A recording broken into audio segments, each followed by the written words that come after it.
Caution, the Mark Gungor Show contains adult content intended for an adult audience. And, besides that, he's really weird.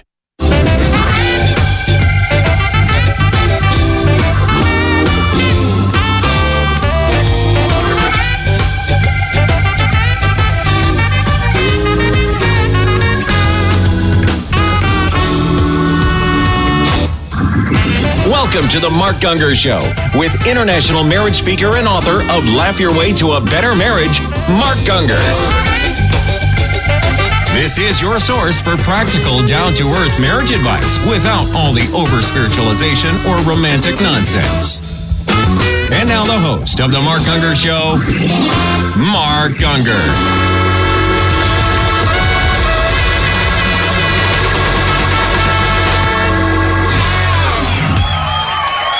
And the crowd goes wild with delirious joy. They've joined the Mark Gungor Show, the show that deals with all things concerning marriage. Indeed, I'm your host, the one, the only Mark Gungor. Joining me, as ever, the lovely and charming Lady Diane, and of course, the incredible Philip James Gungor. That's your greeting. That's like the Imperial Margarine. I have a fanfare. That's it. Engineering the show, as always, the very talented but eerily creepy Timothy Robert Ray, engineer extraordinaire, pushing buttons, twisting knobs, and twisting things, trying to stay awake during this incredibly boring show. This is the show that handles your marital challenges, relational conundrums, and dating dilemmas that you can email to us at ask@markgungor.com. But first, what have you got today? Avoid these dates for your wedding to reduce the odds of divorce, so this article says. Apparently they did a study about this. Okay, so again, they're constantly... people are desperate to find the formula for success in marriage. Yes. The formula. It's how old were you Yep. or... did you have sex or not before? Or did you have education before? I mean, everything. And now, What the date. What date you get married. What they don't get is people get divorced really for only one reason. They get selfish. That's it. There is no other reason. All right. They say couples who tie the knot on gimmicky dates like Valentine's Day or numerically special dates like 9999 or 1203 perceived to be lucky or auspicious are 18 to 36% more likely to divorce than those who get married on ordinary dates. I just think it's ridiculous. The researchers believe those who wed on ordinary dates are possibly more influenced by their relationship compatibility and quality. Those drawn to special dates, on the other hand, might rely too heavily on external motivations. I will say, anyone who's actually using that for a motive to get married, they're a little nuts. All right? Why does that tell you? Avoid crazy people. It's not the date. It's not the date. Not the It has calendar. nothing It's to do not with the date. calendar. It's the crazy that caused you to pick the date. The higher Exactly. divorce risk for this group also could be attributed to a few other patterns the study noticed. Spouses who married on special dates were less alike in terms of education and ages than spouses who married on ordinary dates. Nonsense. People who got married on special dates were more likely to have been married before and more likely to have children already. That's always a problem. Well, and then that's what increases your odds of divorce right there. It's not the date. And here's the other thing. A lot. Whoops, Oh, you're is that? serious. Oh, there's some serious talking to me. Seriously. Is a lot of these, when they talk about percentages difference, some of it's barely measurable. Right. I mean, it's like, anyway. All right, that's the last one. And the last one, brides who married on Valentine's Day were more likely to be pregnant on their wedding day than those married on ordinary dates. Are you kidding me? They also By what percentage? I don't know, it doesn't say. They also theorize that people who get married on special dates, because the venues are more in demand, they cost more, and they've done the studies that show that expensive weddings are less likely to produce durable marriages. Now that I've said for years, Yes. right? Remember, if you go back 150 years at the first transcripts of this program written in stone, all right, before they had recorders and stuff, I used to talk about that back then. Yes. I think one of the major things is how much money you spend. Yeah. But I'd always said there's no way you'll ever test it. No, and then no they one will did. ever test it. And then years later, they finally started testing it. And I've been right the whole Yes. time. The people who spend more money on their weddings have a higher rate of that seems to hold up. Well, And then because of here the again- unrealistic expectations. Oh, yeah, well, whatever. The bottom line is the same thing here. And how many people say, well, we can't get married because we can't afford it? What a bunch of nonsense. These are the people who are headed for trouble already. Headed for trouble already. You can get married for $150. Well, if it's all about the wedding and the money and the fairy princess thing What does that and tell not you? about the marriage, What does that tell you? yeah, your odds are not really with you. Not good. But you can't get married with like a cheap wedding ring. Sure you can. Sure you can. You can? Oh, I've gotten that excuse so many times. really? Of the engagement ring. That you can't spend like several grand on it? I got to make sure I got a nice engagement ring No. before. That's why we No, you waited don't. 6 years before I could save up money. So stupid. Guess what? You don't have to have an engagement ring at all. You need the wedding band. That's it. And then they'll take let's say they drop 10 grand on a wedding. All right. 10 grand. Just throw it out there. 10 grand. Some of it, more than that. Oh, I know.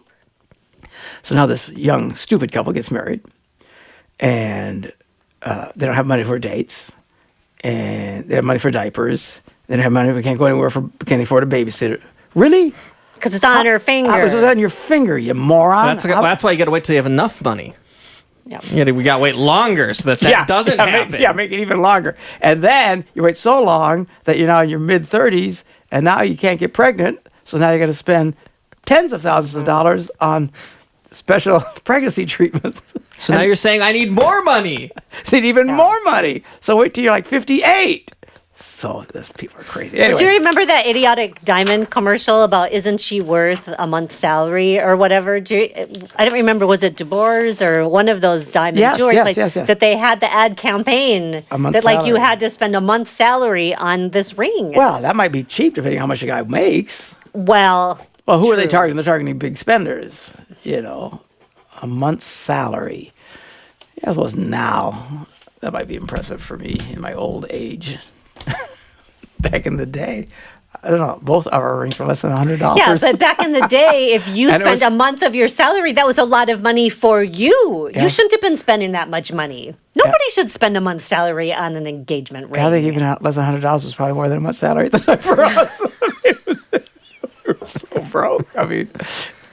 Anyway, people are crazy. Just quit looking for formulas. Quit being psychotic. Quit looking for magical dates. Waiting for the sky and the moon to be lined up and make sure we have enough money and a big exchange. All this stuff. When you start chasing, if those become your determining factors, I will say, yeah, your chances of divorce probably are increasing because you're a psycho. How about you just do the normal thing? You find someone you love, you get married, you just do it. Whether you got a lot of money or little is irrelevant. And here's the thing, by the way, if these people would get married younger, you know who's supposed to pay for the wedding then? Pops. Folks. The parents. But these guys are waiting till they're really established adults. They're in their 30 plus. And now they are waiting because they have to pay for it. Because the parents at that point say, I pay for nothing. You think? I know some older people who got married that the parents paid for it anyway. Well, if long as the parents pay for it, then why do they care? Yeah. I don't know. No, the people who are saying I can't afford it is because they can't afford Yes, it. They this are is true. expecting to care. And people are just crazy. Anyway, all right. We'll be back with your emails right after this. Mark Gungor. Yeah, we've got an app for that. Download your free Mark Gungor app today.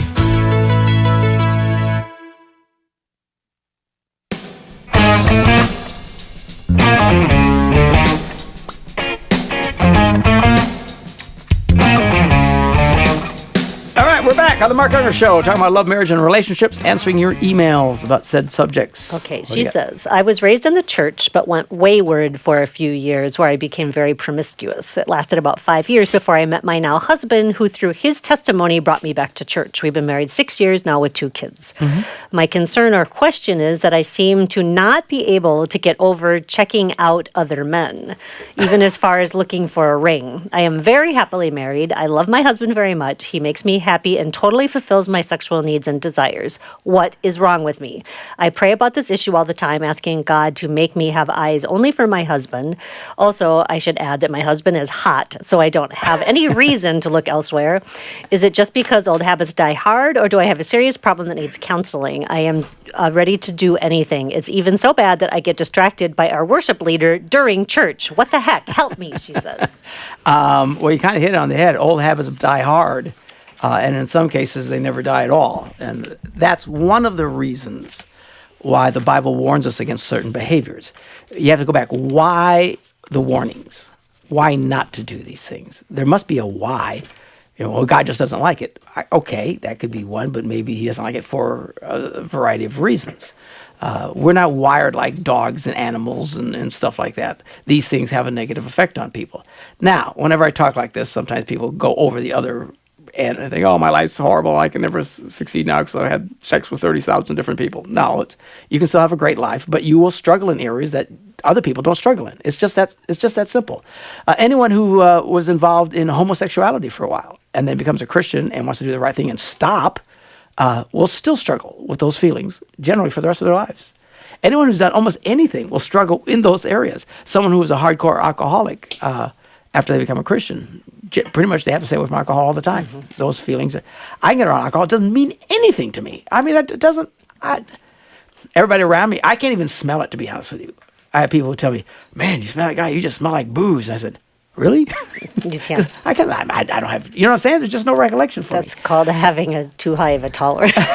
No, it's not because of tolerance, because I never got into that stuff. I just never did. Interestingly enough, though, as a teenager, I was very, very heavy into marijuana. Mm-hmm. I can smell that 100 miles away. Mm-hmm. You can be in a car with someone who'd been smoking before I got in there.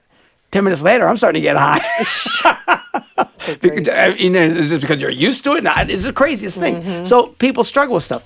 I dare say people who have never been involved in immorality don't struggle like those who have. It's just that simple. They don't go through the number. That's why you want to try and teach your kids to grow up right. So that when they grow up, they have an advantage you didn't have as a believer. That they can actually, they don't know what it's like to commit adultery. They don't like to have sex with 17 different women and different guys and doing all the crazy stuff and crossing lines that you shouldn't cross because those things are hard to shut off.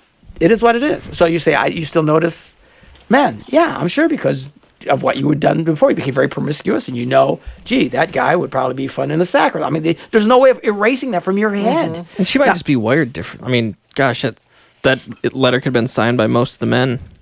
Oh, yeah, and that's the other thing. Now, most men can relate to this very easily because almost every man, almost regardless of his experience, is attracted to almost every woman they see. It is, and that's just kind of weird. The nice thing, and that's a possibility.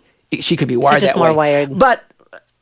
But even still, what I'm saying is true. Once you experience certain things, it's hard for you not to be pulled toward that again. You got to really be careful. The Bible says, renew your mind, change your mind. Old habits do die hard. And in some cases, I just argue they don't ever die at all. So I believe some people will struggle with temptations and feelings that they've never would have had for the rest of their lives. That's why the Bible says, avoid this stuff. Don't do this stuff. It doesn't mean it's the end of the world or your life's going to be horrible. Just because you feel something, you don't have to do it. If you see some really good-looking guy, all you got to do is write it off and say, wow, it's a really good-looking guy. My guess is your worship leader is probably a really good-looking guy. Mm-hmm. Right? Mm-hmm. A good-looking guy. If you're used to looking, if you're thinking, gee, if I was really spiritual, I would never notice anything. I don't know. A lot of women don't notice stuff like that. Or a lot of women will notice good-looking guys, but they don't immediately put it in the context of sex. Mm-hmm. Oh, he's really cute. Mm-hmm. But they don't think, gee, I want to get laid by this. But if you've been getting laid by a bunch of guys, that is where your head goes right away. So anyway, you'll be fine. You'll be fine. Just realize you have to control what you think. And that no matter, just because you think it doesn't mean that it's you. That is really clear. Because if you're convinced that whatever you think and feel is you, it will destroy your life. And sometimes you can think it and feel it intensely so much you feel like you're going to die. But it's still not you at the end of the day because I am a new creature in Christ. At the end of the day, that's what I choose to do. My flesh is screaming. My mind is screaming. I get it. But if you think that is you, then it almost always sucks you back in. If you think I can't help it, that's the real me, then I have to go do that. Then these are the people who keep doing it, the bad behavior, and it keeps destroying relationship after relationship, their lives have become a complete disaster. So if you've been in areas you shouldn't have been, this lady or anybody else, the good news is in Christ you can have total forgiveness. The bad news is you're probably going to struggle with some of those temptations for the rest of your life, but that's just the sinful nature part of you that's been poisoned by that stuff. You don't have to do it. Just because you feel it, you don't have to do it. All right, what else you got? Next one says, woman writing, in your opinion, is the statement, a cheater is always a cheater, true? She says, I've dated this guy who cheated and lied to me numerous times and caught him right in the act and I forgave him numerous times, finally broke up with him. Yes, I do still have feelings for him, and I feel heartbroken. I've decided to move on and told him to do the same. I have heard people say that once a cheater is always a cheater all the time and would like to hear your perspective about this because I'm not sure whether this time I should have given him another chance. I think when you're dating someone and you see that proclivity in them, best to move on. Always best to move on. Are you asking me, is it true that once somebody does something that they'll always do it for the rest of their life? Of course I don't believe that at all. Or I'd still be doing drugs and breaking the law, doing all the horrible stuff I used to do. We believe in salvation and redemption. There's people who have been horrible people who got saved, and that's the glorious part of the gospel. It changes you. So do I believe once you're a certain way you can never change? No, I don't believe that. But I do think if you're dating someone and you see that, it's not your job to fix people. I would move on. I think you did the smart thing about moving on. Speaking of moving on, we will take a break and move on with other emails right after this. Attend Mark's Laugh Your Way to a Better Marriage event. Visit laughyourway.com for upcoming dates and locations. Headed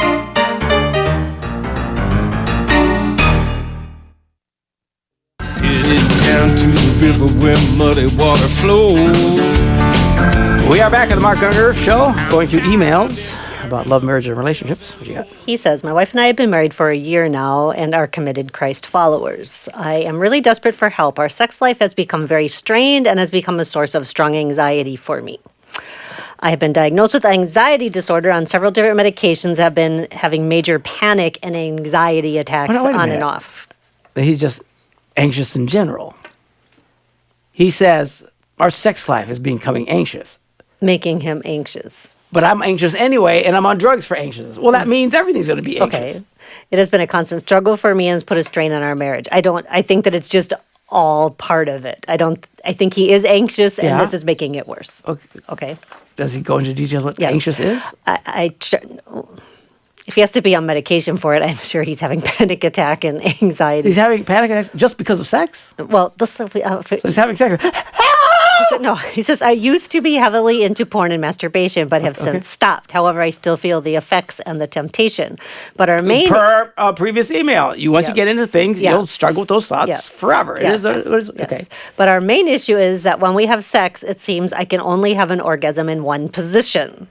Okay. I can make it happen in other positions, but it takes a lot longer for me to finish, and we eventually just stop. Okay. Because it's taking too long. Why not just go back to the other position? I also feel every single time we have sex that I have the problem of delayed ejaculation, which frustrates me. Wait a minute. So all of this is causing his anxiety to be worse. Wait a minute. He says, I can only finish the job in a certain position. Well, then play with other positions. Then when you're ready, go to that one position and wrap it up. It's not like when you start with one position, the rules say you cannot change positions. The rules, hey! Someone's, throw the flag. Challenge! Like in the NFL. Illegal substitution. Illegal formation. Too many men on the field. Oh, no, that's different. Offsides! It's not like, Right. If you know, hey, I can always finish up just to position A, just go back to position A. And you and your wife can have fun with A, B, C, D, E, F, G. But let's go back, and then go back. Gotta wrap it up. Time, finish A, and we're done. Yeah. And he's stressed out about that? Yeah, he says, my wife is getting sick and tired of the same position over and over again. Well, it doesn't have to be the same position. It's just that's where you finish. So what? He says, I'm desperate and in tears over this constantly. So he's having lots of issues over this. Oh, man. You don't need medication. You need to use your head, for heaven's sakes. How bizarre is that? If you know that at a certain A is when we wrap it up, just wrap it up with A. Yeah. We can and your wife does it. We always do A. Doesn't mean you always have to do A. You can do whatever. Do XYZ, and then let's go wrap back it up. to A to finish. Let's go to A, and we're done.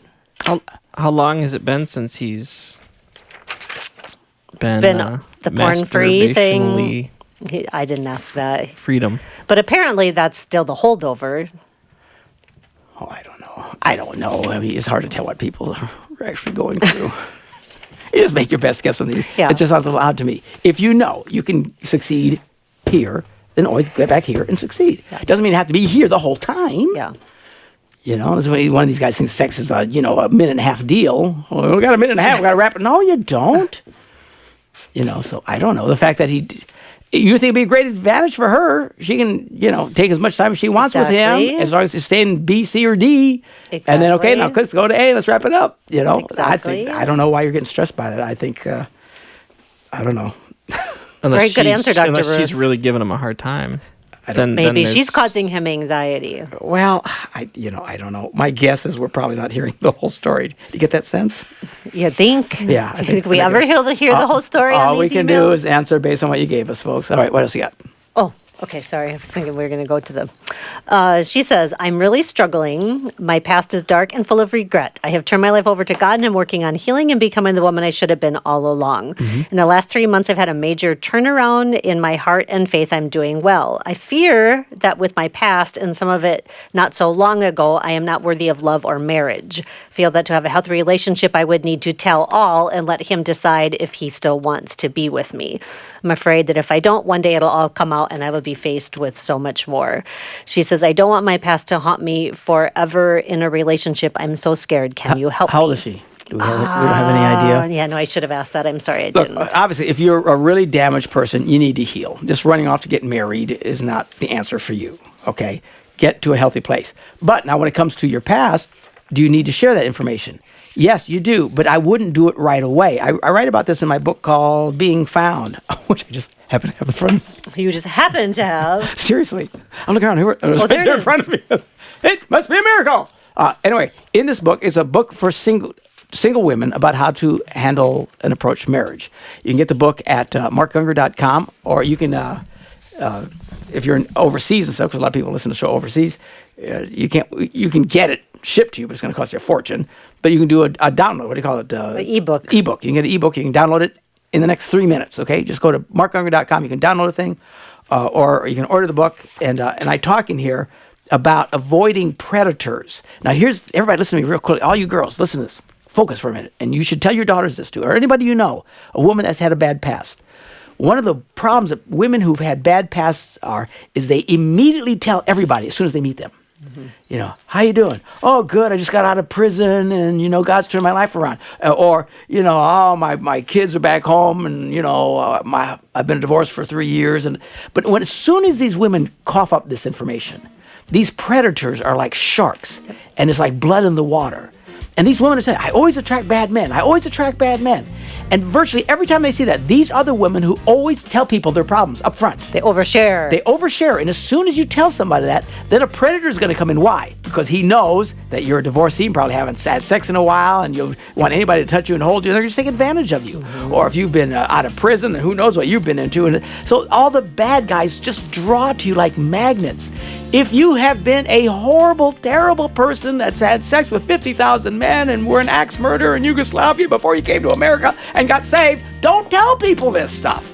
As far as you know, every man you meet, you project, I'm a healthy, strong, confident woman, and I don't need jack from anybody.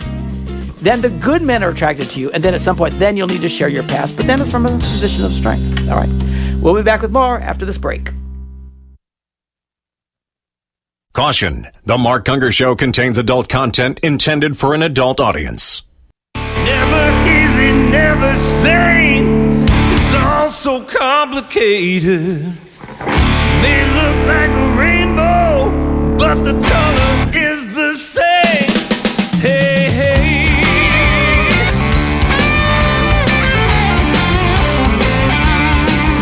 Headbanging music. James. Jimmy Bratcher. That's when people say you look like a Muppet. When you're doing that. You do look like a Muppet. All we need is those rods attached to your wrists, like Elmo. Did you hurt your neck? Is that what you're going to say? No, I felt kind of good. Sort of headbanging. All right. Okay. We're back. Mark Gungor Show, answering emails. What do you got? She says, I was dating a Christian guy, a good person with a great character, but at some point I found out that he had had a very big problem. In his past, he had physical relationships with men. And that he's still attracted to men, but he is attracted to women also. Just exactly what we started out with on the show, right? Yes. You see a pattern here? Yes. These people do these things, they become Christians, and I believe God will heal you, and you come to faith, and God is a wonderful, gracious God. But you still will struggle with these things. It is what it is. That's why you want to avoid them in the first place. Doesn't mean God hates you if you've done it. He'll forgive you. You come to him, you make things right. But then the negative side of it is you will struggle with these things. You can still do it victoriously. You can still live a successful life. But it's not going to be the same as if you've never done it. So anyway, he still feels these feelings, of course. Okay. She says, when confronted, he told me that he needs a woman that will accept him like God is accepting him, and a woman that will love him unconditionally and will help him overcome his problem. A superwoman, in my opinion. I dumped him immediately, she said. But for you. now I'm confused. I've heard all kinds of stories of women that loved their husband unconditionally, men that changed because they had the support from the woman next to them. I can't help but ask myself, what if I was the support that he needed? I know it's a stupid question, but where is the line? What is all of this about unconditional love? Can a man really change if he has the right support, or am I delusional? You're delusional. Your friends are delusional. Actually, you were thinking good, but now you're thinking delusionally because you're listening to these people with this nonsense of unconditional love. I know what they're trying to say. Unconditional love means that God loves us no matter what, but it's all conditional. Everything's conditional. Don't add the word unconditional. It's never found in the Bible anywhere, from Genesis to Revelation. There's no phrase anywhere that ever says unconditional love. Why is that? Why is that, Diane? If it's such an important word and preachers have to preach about it, I got up and I did a whole shtick on this Yeah. about my whole problem with unconditional love. Yeah. And then the pastor got up and said, well, let's close in prayer. Father, we thank you for your unconditional Conditional love. love. I don't think the guy was paying attention. He must I'm have thinking, been. what are He you? was must on be his the back. phone. He's like in the back room or on a phone or something. You Nimrod, I just slammed said. this whole thing.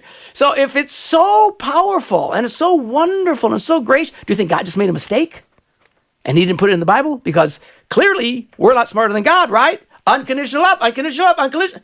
It never says that anywhere in the scripture. In fact, look at the scriptures. If you can find any promise in the Bible where there's no condition, let us know. And you'll win a free Mark Gungor bobblehead worth millions of dollars on the black market. Mm-hmm. All right? It doesn't exist. Where's my book? I got another book. Which one are you looking at? The Battle the Over the Rules. Rules. You don't Where's have that? that. Here, there must be one over here. Go find one over there. The Battle Over the Rules. So you go onto my website, sweetheart. Go to here it is. MarkGungor.com. You can also do an ebook download, The Battle Over the Rules. And I show you this idea that the true love should have no conditions is absurd and ridiculous. Without conditions, love is not possible. That's why when God put Adam and Eve in the garden, it wasn't complete until there was one rule, one condition. Stay away from the tree, don't eat from the tree. Why? Because without a condition, love's not possible. Don't you think it would have been easier if there hadn't have been the tree? We wouldn't all be in this mess, right? Why did God do that? Did God make a mistake? No, because without conditions, love is not possible. And I go through that and I explain it to you in plain, very simple English. And then we go into this section here where I show you every promise in the New Testament. And I start with the Old Testament. I go through the Old Testament, or just one section of it, where Moses comes out and says, I set before you life and death. Life if you do the right thing, death if you do the wrong. Those were the conditions. And that thought is all the way through the Old Testament. And I didn't want to go through the whole Old Testament. New Testament is obviously a lot shorter. So we did this New Testament. Every single promise has a condition. There's not one promise. Jesus said, I'm the bread of life. Whoever comes to me will never go hungry. Well, what's the promise? I'm the bread of life. What's the condition? You have to come to me. Okay? Whoever believes in me, rivers of living water will flow from them. What's the condition? You have to believe in me. Whoever follows me will never walk alone. Wait, Jesus says I'll never walk alone. Yeah, if you follow him. I've called you my friends if you do what I say. I have a nephew, Michael Gungor, wrote the song. Some of you guys know the Gungor band. I am a friend of God. I am a friend of God. He calls me friend. Oh, I'm a friend of God. Yeah, that's not exactly what Jesus said. See, we take the conditions out. Jesus says, you are my friend if you do what I say. It's all here. There's not a one. I guarantee you, Diane will give you $10 million if you can find one promise in the Bible that there's no conditions tied to it. Every single one. So this idea of unconditional love is patently absurd. You're saying God doesn't love? No, he loves you, but there's conditions. That's why there's the Bible. If there's no conditions, what do you need the Bible for? Take the Bible, throw it away. Don't need it. I just need the love of God. There's people who actually think like this. There's a lot of people that never read the Bible. They love Jesus, they love God, but they never read the Bible. Why? Because why? I don't know why. I don't need to. Yeah, you do, because you need to learn the conditions. Draw near to God, and he will draw near to you. There's a promise. God will draw near to me. If I draw near to God. Everything's conditional. Believe on the Lord Jesus and you'll be saved. Well, I'm saved. Yeah, if you believe and is baptized, right? All these conditions. So stop with the unconditional blathering. I just buy the book. Buy the book. I explain it to you. I explain it to you in English. Explain, okay? Stop with the unconditional. Now, having said all that, I think you're thinking just too hard. part of the problem in when you're dating someone, and which I talk about in my Being Found book, it's book day. It's book day. The Marquis Show. Single women should buy this Being Found book. I explain all this to you. It's not your job to go fix every broken man out there. Well, what about if I was? It's not. Not your job. It's not your job. Not your job. When you're marrying somebody, you want to find someone that you feel confident in and you can do life with. If you think, I don't know, I'm uncomfortable with this man because he used to be an axe murderer and he used to kill people and bury them in the backyard. I'm not comfortable. Well, then just move. If you're uncomfortable just because he has a runny nose and you don't like the runny nose, because move he can't on. handle the man colds or the man. Just... That's the whole dating process. Who am I comfortable with that I can do life with? It's not your job to fix somebody else's messed up. Listen, you say, well, God might have someone that'll be there for him. Well, good, then let God send them. Well, she also said she's heard stories of women that love their husbands. Now, it's different. Once you're married and then your husband has an issue, well, yeah, then you want to help him and support him. And not fix him, but you know what I mean. No, I'm telling you. That's different than dating. The problem with the single people, particularly with these women, they don't understand the difference between dating and marriage. The rules change dramatically. Oh, yeah. Once you're married, then you have to stay in there and hang in and love and go through. Yeah, and go through better for worse. But when you're single, you still have choices. Right. But they don't think that because they think everything is a divine calling and God called me to be with this person. As long as you think like that, that's when you're going to make really bad decisions.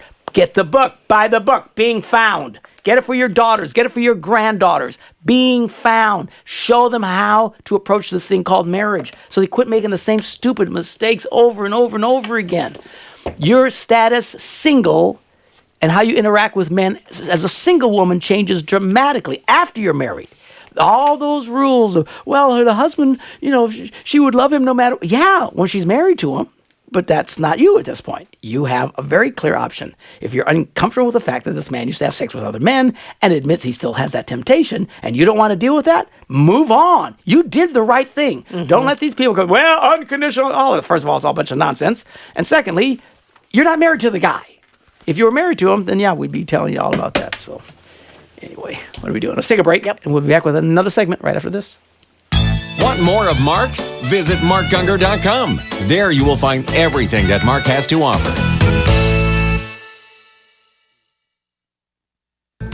What will you do?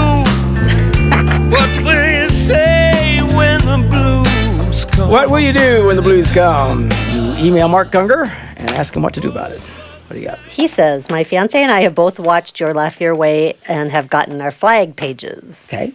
I need advice. We are both very similar, but have several drastic differences. I have gotten advice and have ideas on how to handle all but one.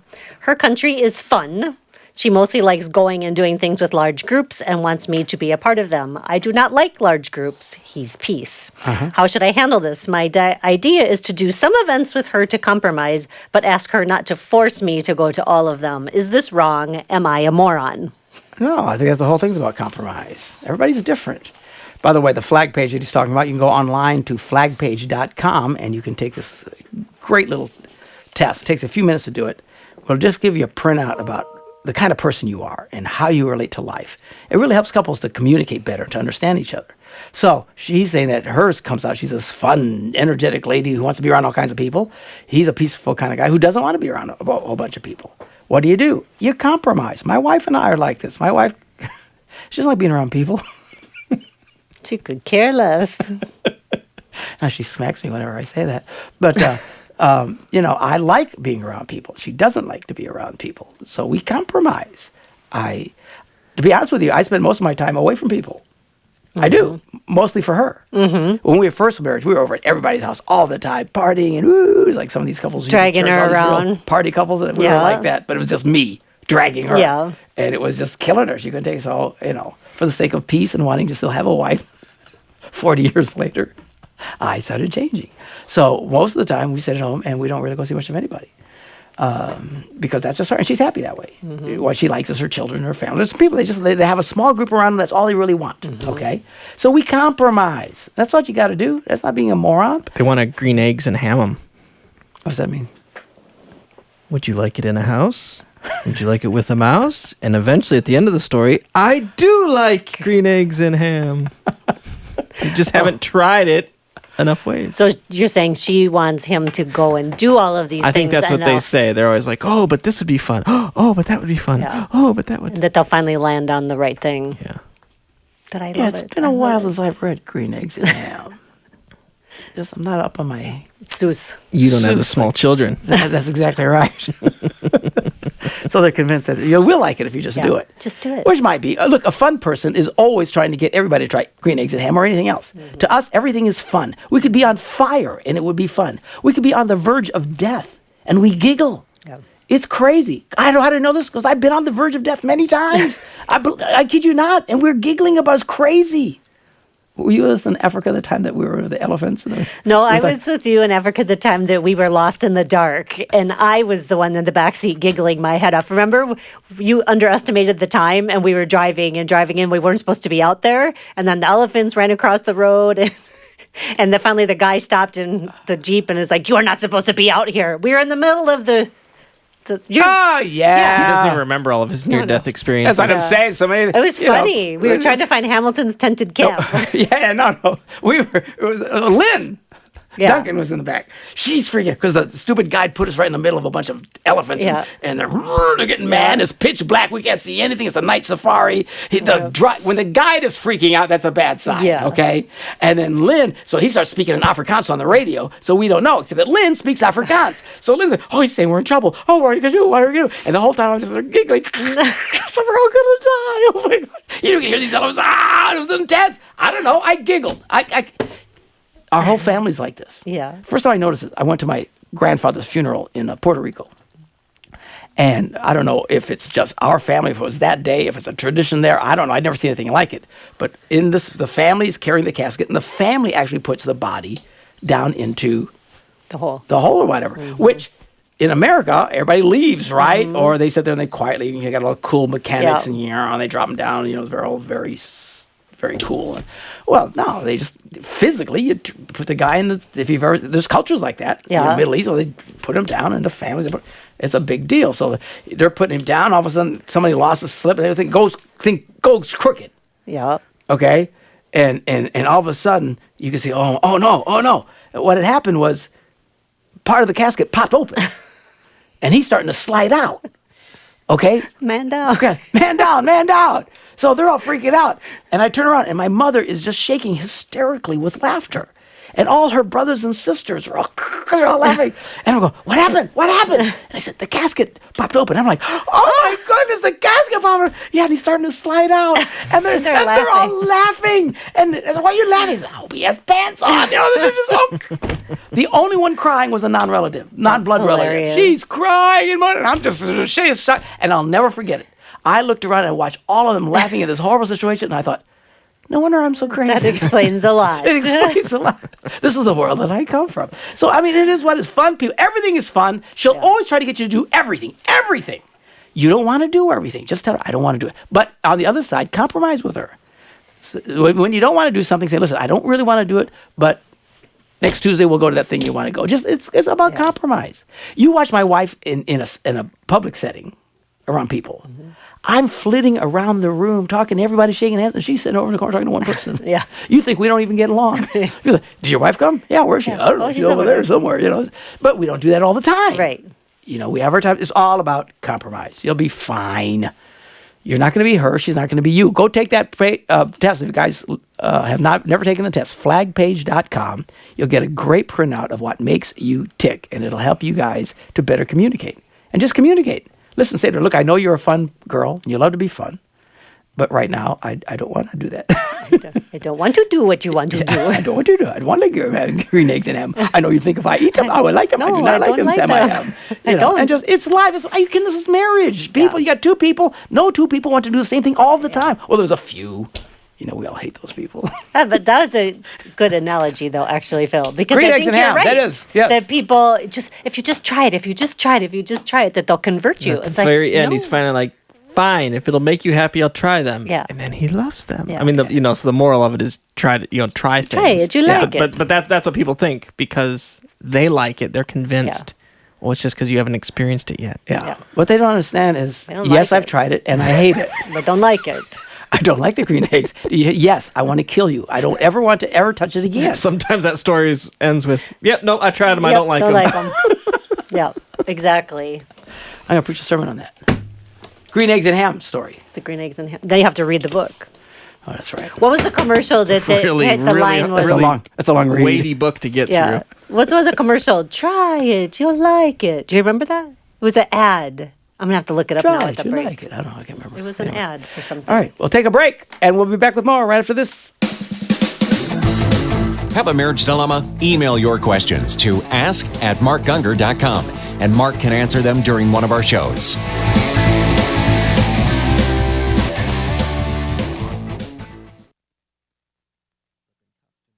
Steamed milk, lots of froth. Makes a mustache and I love to lick it off. One thing's for certain, this much I know. It's always brewing and it's not your average Joe. Oh, let my latte runneth over. Yeah, sing it. Get to the very last drop. And like I told you, with due respect to Folgers, it's my favorite part of waking up. The Michael O'Brien Sometimes a tune minute about drinking coffee. Yep. It's a great song. I love this guy. All right. What do you got? Okay, he says, I have latte. come to know that my fiance has kept a few pictures of her and her first boyfriend. Intimate pictures, but not sexual, which were photographed by her mother and put into an album. She does not want to remove those pictures because she thinks that it is something special between her and her mom, this album. But I am not comfortable whatsoever. I have been asking her to remove them. Photo album. Oh, okay. Asking her to remove them for more than a year, and she refuses, claiming that she does not have any feelings for her ex anymore and that I should not have a problem with it. No matter how hard I try, I cannot be comfortable with her keeping the pictures of her former boyfriend. We had some tough arguments about it, and now the engagement itself is in jeopardy. Should I bring myself to be okay with her keeping the pictures? What's your advice? Photoshop your face over top of hers and make it look like it's you and And her the guy. ex. Yeah. So like as a gay thing. Let's see what she thinks of that. That'd be hilarious. What's he said? What's my advice? Yes, what is your advice? I don't know. Should I bring myself to be okay with her keeping the pictures? What is your advice? I got two opinions. One is you sound really insecure to me. I think, who the heck cares, okay? But my second thing is if it really bothers you that badly, then move on. Well, he says that the engagement is in jeopardy. Well, over then this. move on. If seriously, if your whole relationship is that tentative, that this can sink it, then move on. That's what you people don't understand. You single, well, no, if we were married, but you're not married. You can leave them for any puking reason you want at this point. If you decide, I don't want to do life with this person, they smell. Every time they raise their hands, I'm ready to pass out because they're armpits, they never clean them, and it's just as horrible. So graphic. Or when they eat, they got green things stuck in their teeth all the time. Or every time they speak publicly, they belch in the microphone. Oh, I'm sorry about that. My name's Bob. Whatever. Their hair sticks out. Or just whatever reason that you think this is intolerable for me, then move on. Now, having said that, I think you're a psycho. I think, seriously? You're going to sink this over that? She should dump you at this point. I mean, you're that insecure. But whatever it is, if you can't handle it, go get the book, Being Found, even if you're a guy. Get the book. It'll show you how to approach this thing called dating. Quit spiritualizing. Quit thinking, the people are crazy. Here's the problem. See, people like this get married, and then we got to spend time trying to fix them. Well, if this is such a problem for him, friend, you're going to have a lot bigger problems once you get married and have to handle in life besides this. And if you can't handle this... Exactly. Whoops. Exactly. Whoops. So I think you're a nut job. That's what I think.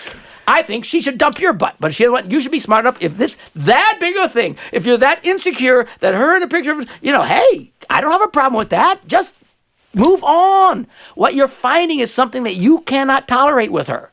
And if you're finding it now, then move on. And she said, what? We've been arguing for a year? Yes. You should have been married by now. How long are these people dating? For over a year.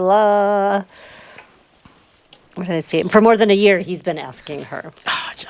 You know what I just recently found out was, when Kirsten and I were engaged, we were at parties and different things, and her ex would show up. Well, apparently he was kind of wanting to get her back, Yeah. but like it never bothered me. Like I'd see him and I'd just like laugh and just be like, Yeah. Oh, he's here. yeah, I'm like, oh, whatever, dude. And he was actually But she there. didn't have a picture of him that she's sticking up wherever. That might have bothered you. I don't know. Maybe, But he said I think that's we the could have mom worked- doing We it. could have worked through that. Yeah. I would think. But it's the mom doing it. She says, that's mom. I don't know. Look, I don't care. I really don't care. I think you're insecure. That's a whole different issue. Bottom line, what do I think? I think if it's this big of a problem, you should move on. Don't get married and then have real problems and then have to come see people like me to try and fix you later. If it's a problem, move on. All right, see you guys. Bye, boys. Have fun storming the castle.